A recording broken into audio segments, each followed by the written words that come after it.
ជំរាបសួរពុកម៉ែបងប្អូនបងប្អូន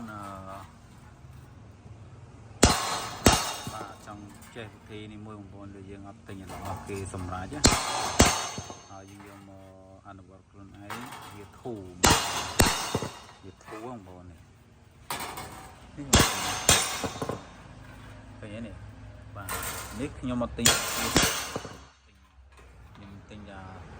ស្លឹកធម្មតាមកខ្ញុំយកកាប់ហើយគូវា